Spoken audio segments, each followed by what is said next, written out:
Yes, mtazamaji wa Azam TV, kwa mara nyingine tena tunakutana kutoka hapa Tunis, ndani ya Tunisia.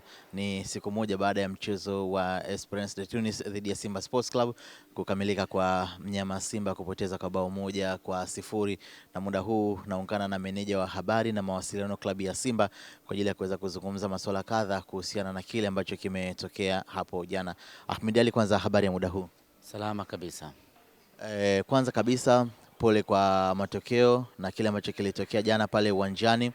Ninyi kama Simba Sports Club, matokeo yale yamewaumiza kwa kiasi gani? Matukio yote yakiwa hasi kwa upande wako lazima kuumize. Timu ya mpira kipaumbele chake namba moja ni kupata ushindi. Ikiwa kinyume chake lazima yawe ni matokeo ya kuumiza. Ni matokeo mabaya na ubaya wake imekuwa ni mfululizo. Tunakwenda mechi ya 3 ya ligi mabingwa Afrika bila kupata matokeo ya ushindi wala sare.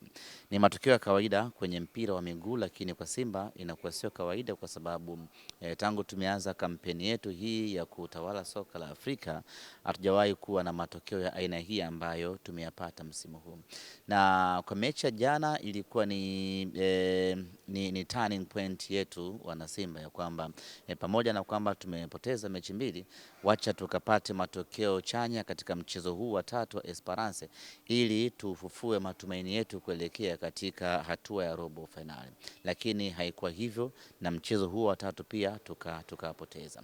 Kwa hiyo ni matokeo ya kuumiza, lakini matokeo ya jana yana tofauti na matokeo ya mechi mbili za mwanzo.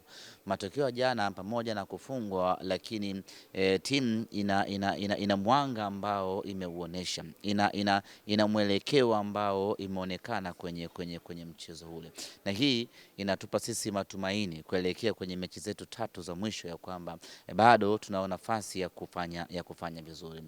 Namna ambavyo tulimtawala Esperance katika mchezo wa nyumbani kwao, tunaamini kabisa katika mchezo wa nyumbani kwetu tukiongeza umakini na tukaongeza safu ya mashambulizi na umakini kwenye kulinda, tunao nafasi kubwa ya kupata matokeo mazuri nyumbani kwetu Benjamin Mkapa.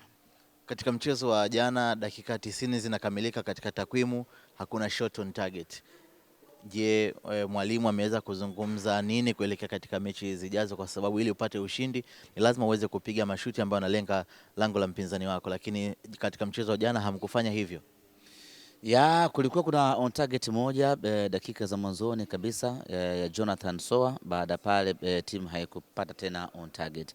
Mechi ya jana ilikuwa inachezwa sana katikati mwa kiwanja pamoja na pembeni mwa uwanja. Hata ukiwaangalia Esperance hawana on target nyingi. Nafasi ambayo waliipata na yenyewe goli walilopata ni kutokana na makosa yetu ya ulinzi, ndio ambayo yakapelekea kuwa na tofauti ya bao 1-1. Lakini ukiangalia kimchezo, timu zote mbili zilikuwa na uwezo mkubwa wa kufanya ulinzi, na ndio maana magoli kipa wa timu zote mbili walikuwa hawafikiwi.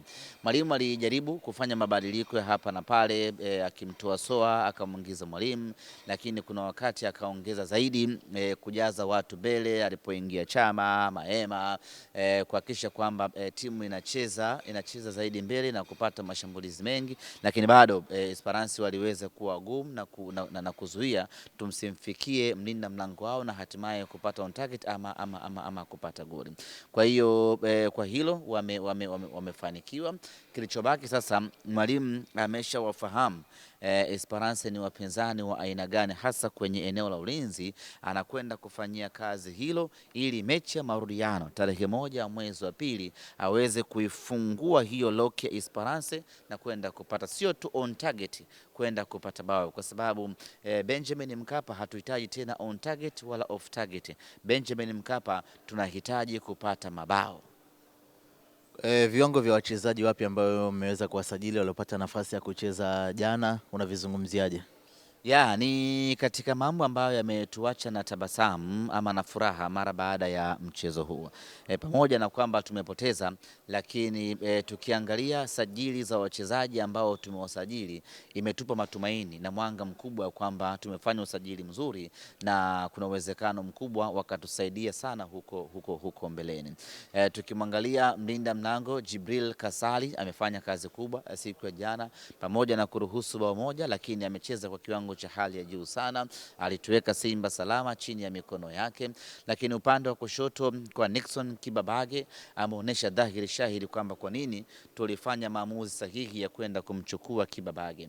Naamini hata watu wote ambao walikuwa wanabeza usajili wake mechi ya jana wameweza kubadilisha mtazamo na ameweza kuwafunga mdomo watu wengi ambao walikuwa wanamchukulia poa poa.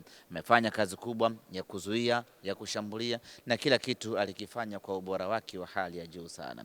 Lakini licha kwamba aliingia kipindi cha pili Mwamba Lusaka, lakini alionyesha tofauti kubwa kwamba ana uwezo wa kutuliza timu, ana uwezo wa kutengeneza mashambulizi, ana uwezo wa kuongoza jahazi. Vile vile kwa winga wetu wa pembeni Libase Geye naye kwa muda mfupi ameonyesha kiwango cha hali ya juu sana, anachukua mali, anakata, anaingia uwanjani. Bahati nzuri tu ni kwamba wapinzani walikuwa very solid, lakini ukweli ni kwamba Libase Geye ameonyesha tofauti kubwa sana na uwezo mkubwa sana, na hiyo ni mechi yake ya kwanza, ni mechi yenye pressure na tension kubwa. Unamwazia Geye akipata muda wa kutosha, akapata mechi nyingi za kutosha, atakuja kuwa tishio kubwa kweli kweli katika Simba yetu hii. Ahmed, hadi sasa Simba ilivyo, nikisema kwamba hakuna mchezaji ambaye yeye binafsi kwamba mambo kitimu yanapoenda kombo yeye mwenyewe anaweza kuibeba Simba mgongoni, nikisema mchezaji huyu anakosekana nitakuwa nimekosea? Ili mchezaji aweze kuibeba timu lazima awe amepata msaada. Kwa hiyo kama timu imezidiwa, huyo mchezaji hata akiwepo ni ngumu kwenda kuonesha ubora wake. Kwa sasa tunao wachezaji wa namna hiyo. Tunaye Chama ana uwezo wa kubeba jukumu hilo, lakini mpaka timu iweze kumpa sapoti. Winga wetu mpya huyu ambaye tuko naye Libase Geye ana uwezo huo wa kufanya hayo maajabu, lakini ni mpaka timu iweze kumpa hiyo support. Morris Abraham ni aina ya wachezaji ambao wana uwezo wa kuibeba Simba na kuipa matokeo, lakini ni mpaka aweze kupata support. Kwa hiyo kikubwa tunachokiangalia ni kutengeneza timu zaidi, wachezaji waweze kucheza kitimu zaidi, wachezaji waweze kucheza kwa ushikamano na ushirikiano. Hiyo inaweza kutusaidia kupata mchezaji ambaye wakati ukiwa mgumu akipewa support kidogo na wenzie akawa chachu ya ushindi ndani ya timu yetu. Wanasimba wengi mitandaoni wakizungumza, hata timu pinzani watani wenu wakizungumza, lakini hata msimamo pia unavyoutazama, Simba Sports Club mpaka sasa katika timu zote, katika makundi yote, ndio timu pekee ambayo haina alama hata moja. Neno lako kwa wanasimba ni lipi, lakini pia hili linawaumiza kiasi gani? Ni hali ya kawaida ya mpira wa miguu. Na hili lazima kila mwanasimba alielewe. Sisi tuna miaka 8 tunashiriki back to back hatua ya makundi ya ligi mabingwa Afrika pamoja na kombe la shirikisho, na katika mara zote hizo tumefanikiwa kufuzu kwenda hatua ya robo finali. Kama inatokea safari hii tunakosa kwenda hatua ya robo finali, isionekane tumeloja, isionekane ni jambo la ajabu na ni jambo jipya. Inawezekana wapinzani wakacheka kadri wanavyoweza kucheka, lakini wanasimba hawapaswi kuingia kwenye huo mtego na kwenye huo unyonge. Ni mambo ya kawaida mno kwenye mpira wa miguu. Tumefanya vizuri kwenye kipindi cha miaka 7 mtawalia tukiingia hatua ya robo finali, robo finali 5 za ligi ya mabingwa Afrika, robo finali 2 za kombe la shirikisho. Na Afrika hii ni timu 3 pekee ambazo zina uwezo wa kucheza, zimekuwa na historia hiyo ama ubora huo wa kucheza robo finali 7 mtawalia. Timu 3 pekee, Al Ahly, Mamelodi pamoja na Simba Sports Club. Kwa kama inatokea kwa bahati mbaya iliyokubwa zaidi tukashindwa kwenda hatua ya robo fainali mwaka huu, wanasimba lazima waelewe kwamba huo ndio mpira wa miguu. Kuna nyakati unapanda, kuna nyakati unashuka, na ukishuka unajipanga kwa ajili ya msimu unayokuja. Asitokee mtu ndo akaanza sasa kulalamika kama vile ni jambo geni, ama mtu akatoka hapo na kuanza kutusi viongozi. Viongozi hawa ndio ambao wametupeleka robo fainali mara 7 mtawalia. Viongozi hawa ndio ambao wamepeleka Simba kufika nafasi ya 5 kwa ubora Afrika. Kwa hiyo kitokea tumekwama safari hii, basi tusianze viongozi wabaya, viongozi wafai. Viongozi wamekaa madarakani kwa muda mrefu. Hawa ndio ambao walitoa Simba chini huko na kuifikisha Simba katika hapa ambapo tupo hivi sasa. Kwa hiyo kitokea tumefeli, maana yake ni kwamba ni mpira wa miguu umeamua tufeli, tunarejea, tunajipanga kwa ajili ya msimu ujao. Uzuri ni kwamba maisha ya mpira ni ya kila siku. Unaanguka mwaka huu, unajipanga, unanyanyuka mwaka ujao. Tusifarakane. Ikitokea Simba imeshindwa kwenda hatua ya robo finali, tusivurugane wala tusianze kushikana mashati na kutukanana. Ni hali ya kawaida mno kwenye maisha ya mpira wa miguu. Hata hawa ambao wanacheka hivi sasa, na wenyewe mwaka jana tu walishindwa kwenda hatua ya robo finali. Kwa hiyo sio jambo geni hata kidogo. Lakini sisi kwetu Simba Sports Club bado tunaamini tunao nafasi ya kufanya vizuri. Michezo mitatu iliyobakia, tunaamini tuna uwezo wa kufanya vizuri kwa aina ya wapinzani ambao tunakutana nao. Tunao uwezo mkubwa wa kupata ushindi dhidi ya Esperance nyumbani kwetu Benjamin Mkapa tarehe 1 mwezi wa pili.